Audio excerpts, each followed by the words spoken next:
Fala pessoal, tudo bem? Vamos dar continuidade então ao nosso estudo de calorimetria, tá? Se você está assistindo essa aula, eu quero pedir por favor, volta na nossa aula anterior de calorimetria, porque os conceitos básicos que a gente vai utilizar aqui estão lá, tá? Então, para você não se perder, assiste aquela aula primeiro e vem para essa depois, tudo bem? Então vamos lá.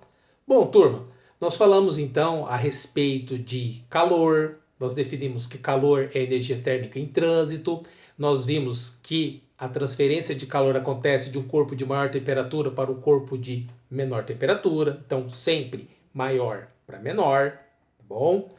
Nós definimos também calor sensível e calor latente, que quando nós temos variação de temperatura provocada pelo calor, nós vamos chamar calor sensível. Quando nós temos mudança de estado físico relacionada ao calor, nós vamos utilizar o termo calor latente, tudo bem?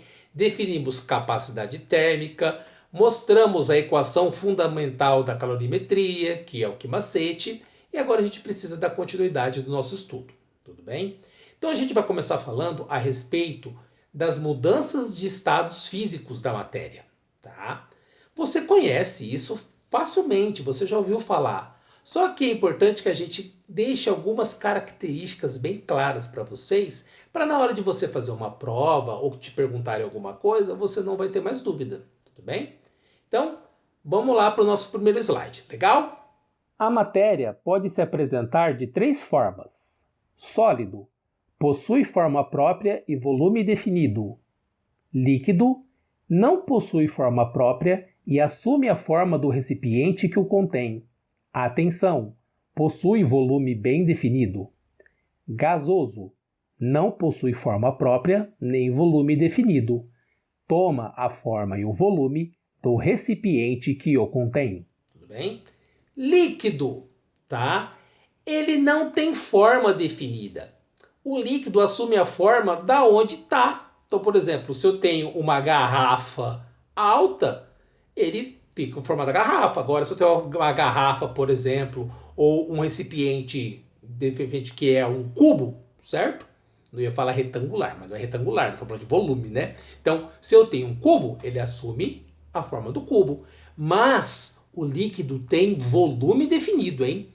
Se eu tenho 600 ml de líquido, não adianta eu colocar numa garrafa de 1 litro que ele não vai ocupar todo o volume da garrafa, tá? Então, recapitula. Sólido, volume e forma definidas. Líquido, forma não definida. Volume sim, tá? E gás? O estado gasoso eu não tenho nem forma e nem volume definidas, tá? O gás vai ocupar o local onde ele vai estar. Então, por exemplo, se eu tiver uma sala e eu colocar lá 1 litro de gás, certo? Esse gás ele vai ocupar o quê? Todo o volume da sala, certo? E a forma da sala. Mas, professor, como que eu tenho 1 litro e agora ele vai ocupar todo o volume da sala? Isso aí a gente conversa um pouquinho melhor lá depois, tá? Porque aí vai envolver outros conceitos a respeito disso. Mas o que eu quero que você guarde agora? Essas três definições: sólido, forma e volume definido; líquido, volume definido, forma não; gás, nem forma nem volume. Tá bom? Beleza? Ótimo. Então, vamos continuar esse nosso estudo, tá? Processos. Fusão é a passagem de uma substância do estado sólido para o estado líquido. Solidificação é a passagem de uma substância do estado líquido para o estado sólido. Bom, pessoal, então a gente definiu os três estados básicos da matéria. Existem outros estados, mas deixa isso para uma física mais avançada para a gente conversar, tá bom? Vamos pensar assim, né? Porque, por exemplo, a gente vai falar de fogo, tá? O que é o fogo? O fogo é sólido, é líquido, é gasoso. O que é fogo? Né? Mas então, deixa isso de lado. Continuando. Esses três estados, eles vão se relacionar.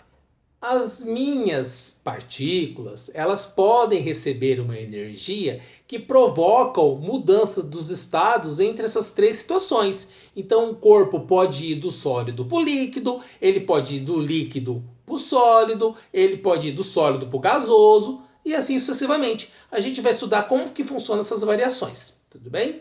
Então, vamos lá. Ó. No nosso primeiro estudo que a gente viu agora, nós vimos dois processos. Nós vimos fusão e nós vimos solidificação, tá?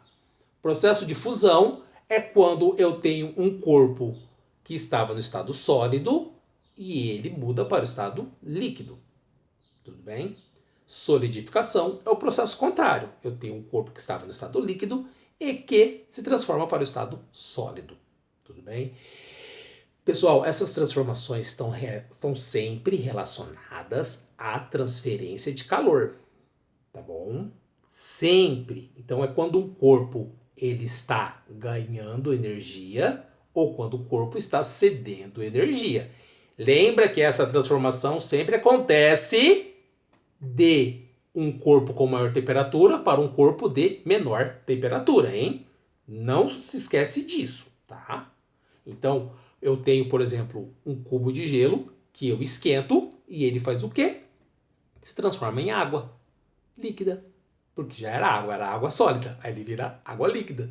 Então, sólido para líquido, eu tenho um processo de fusão, tá? Agora, se eu tenho o processo inverso, eu pego aquela água e coloco no congelador. Lembra que eu falei um pouquinho lá atrás sobre refrigeração, que é um processo não natural de transferência de calor? Então, o que acontece lá?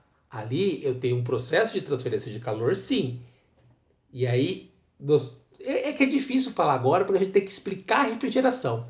Se vocês tiverem, assim, curiosidade de entender como é o processo de refrigeração, eu posso gravar um vídeo falando sobre isso para vocês, tá? Apesar de não ser o nosso tema aqui agora, eu posso fazer isso para vocês, tá? Mas aí eu preciso que vocês me ajudem também e coloquem nos comentários. Quero um vídeo de refrigeração, falar mais sobre refrigeração, etc e tal. Aí a gente pode conversar, tá bom? Mas guarda lá, ó.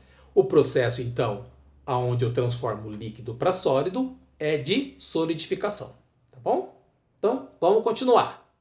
Vaporização é a passagem de uma substância do estado líquido para o estado gasoso.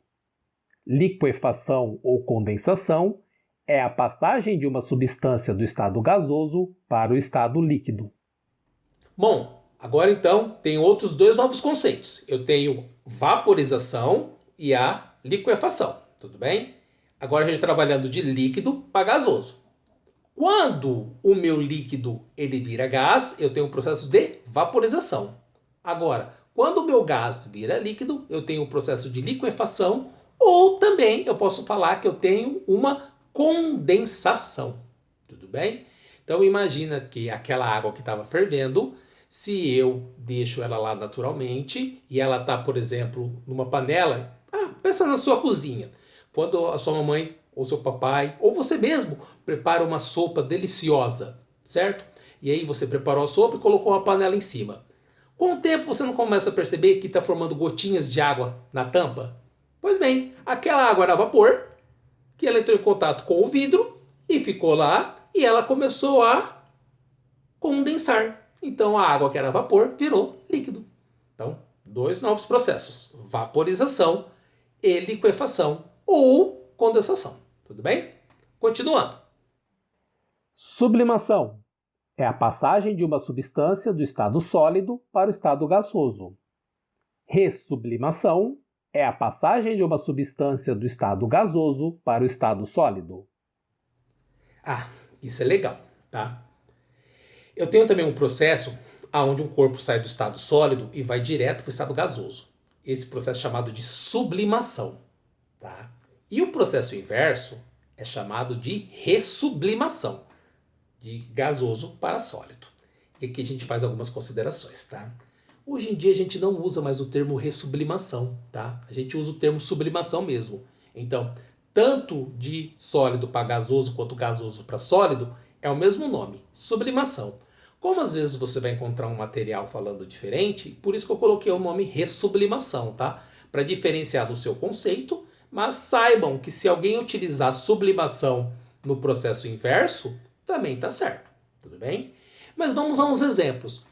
Que corpo que sai do estado sólido direto para o gasoso, sem virar líquido?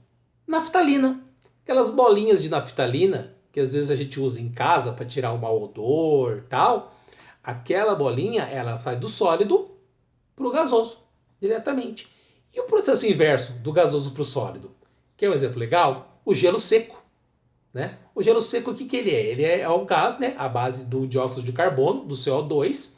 E aí você faz um processo de pressurização nele e ele dá aquele formato de nuvem, certo? Que é o gelo seco. Então, é o gás que vira partícula, que vira sólido. Tudo bem? Então, a naftalina é um exemplo de sólido para o gasoso e o gelo seco é um exemplo de gasoso para o sólido. Tá bom? Ótimo. Esses são os processos básicos. Mas a gente precisa identificar uma situação a respeito do processo de vaporização. Tá? Por quê? Porque a vaporização ela pode se apresentar de modos diferentes. E é preciso que você guarde esses modos. Tá? Que é o que está no nosso próximo slide. Dá uma olhadinha. Tipos de vaporização. Evaporação. Processo lento que se verifica apenas na superfície do líquido. Ebulição. Processo tumultuoso que se verifica em toda a massa líquida. Isso ocorre quando a pressão de vapor do líquido se iguala à pressão externa. Calefação. Processo que ocorre após um aquecimento muito repentino. Bom, pessoal, então você viu aí que quando eu tenho um processo de vaporização, eu tenho 3 situações diferentes. Tudo bem? Eu tenho evaporação, ebulição e calefação, tá? Evaporação é o processo lento, tá? Então, é o nosso dia a dia.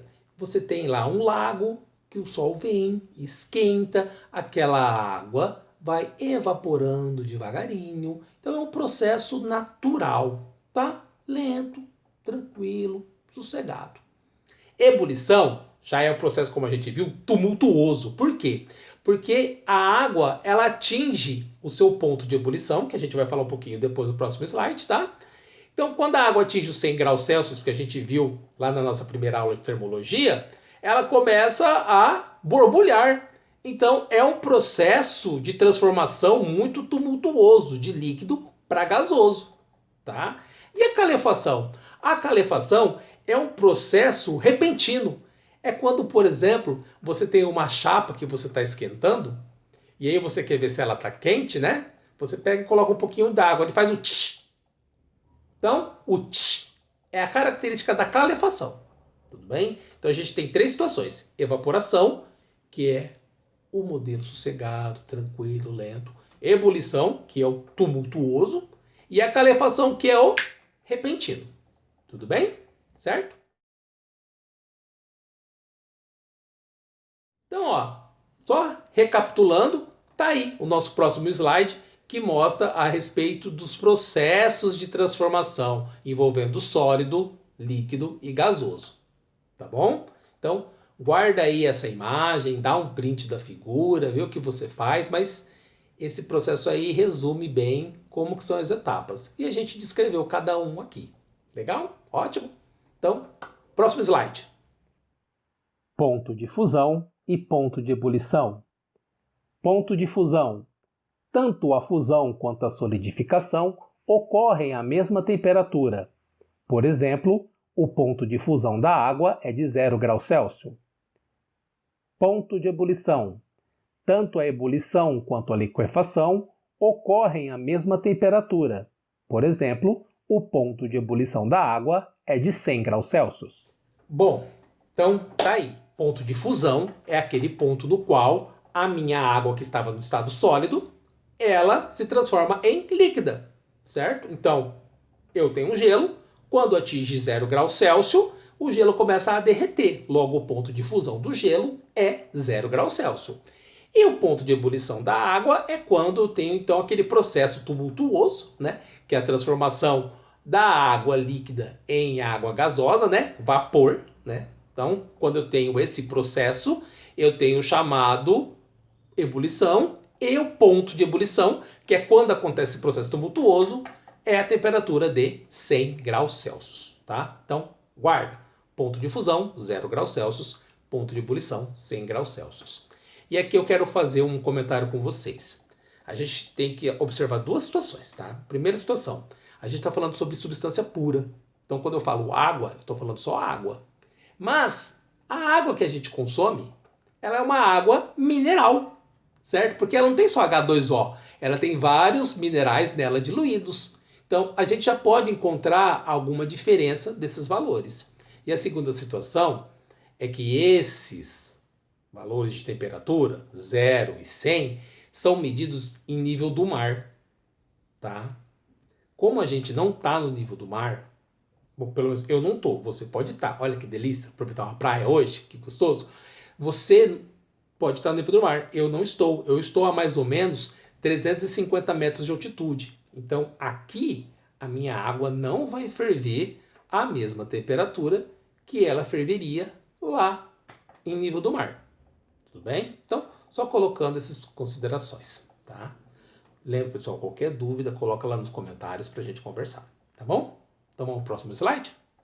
Já vimos que o calor, que é a substância recebe ou cede quando da mudança do estado, é conhecido como calor latente. Sendo que a quantidade de calor latente necessária para provocar uma dada mudança de estado, na massa m de uma substância, poderemos escrever a equação que relaciona a estes conceitos. Bom, aqui, como a gente já leu, nós estamos relacionando. Lembra que eu falei lá do calor em trânsito? A energia térmica em trânsito, que era o calor? Pois bem, a gente tinha duas situações, né? Quando eu tinha só variação de temperatura, nós tínhamos calor sensível. Aqui eu apresento para vocês o calor latente. O calor latente é aquela quantidade de calor relacionada à variação de estado físico, tá? Então, quando eu tenho essa variação de estado físico, eu tenho calor latente. E isso está relacionado à quantidade de massa do corpo. Lá atrás, na nossa aula, lá atrás parece que foi ali, né? Foi ontem. Eu não sei quando você está vendo a aula, então, mas vamos lá. Na nossa aula passada de calorimetria, quando a gente falou de calor sensível, eu já relaciono a quantidade de massa, que é a equação fundamental da calorimetria, o Q-macete. Aqui eu também vou relacionar a quantidade de massa. Então, se eu ter um corpo com mais ou menos massa, eu vou ter uma quantidade de energia maior ou menor para fazer com que esse corpo mude seu estado físico. Então, existe uma relação entre a quantidade de calor e a quantidade de massa. Essa relação é o que eu apresento para vocês no próximo slide, ó.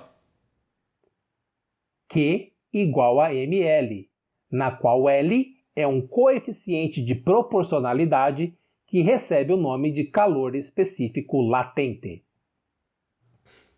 Tá aí. Então aparece uma nova equação, que é o Q igual a ml. E esse L é um coeficiente. Tudo bem? É um coeficiente de fusão, coeficiente de vaporização, coeficiente de solidificação e assim sucessivamente. Tá bom? Então, do mesmo esquema que a gente trabalhava lá com as unidades, aqui, Q, quem é Q? Calor, unidade, cal. M, quem é M? Massa, unidade, grama.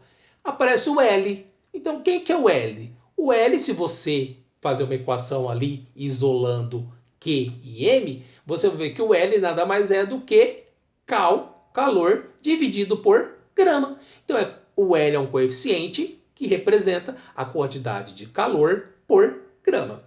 Tudo bem? Legal? Ótimo. Então, ó, vamos finalizar a nossa aula de hoje? Vamos finalizar com um conceito super bacana? Dá uma olhadinha no nosso próximo slide. Balanço energético.